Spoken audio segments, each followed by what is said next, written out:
পারমাণবিক অস্ত্র বিস্তার রোধে আন্তর্জাতিক চুক্তি এনপিটি থেকে বেরিয়ে যাওয়ার চিন্তা করছে ইরান।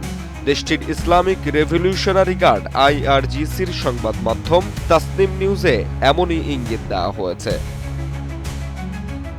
প্রতিবেদনে ইরানের পক্ষে দাবি করা হয়, শান্তিপূর্ণ পরমাণু শক্তি ব্যবহারের ক্ষেত্রে এনপিটি থেকে কোনো সুফল পায়নি তারা, বরং এই চুক্তি এখন যুক্তরাষ্ট্র ও ইসরায়েলের গোয়েন্দাগিরির হাতিয়ারে পরিণত হয়েছে। তেহরানের অভিযোগ, আন্তর্জাতিক তদারকি সংস্থা ইন্টারন্যাশনাল অ্যাটমিক এনার্জি এজেন্সির দেওয়া তথ্য ব্যবহার করেই ইরানের পারমাণবিক স্থাপনাগুলোতে একাধিক নাশকতা চালানো হয়েছে। ইরান আরও বলছে, ইসরায়েলের মতো দেশ কখনো এনপিটির সদস্য না হলেও তাদের উপর কোনো চাপ নেই।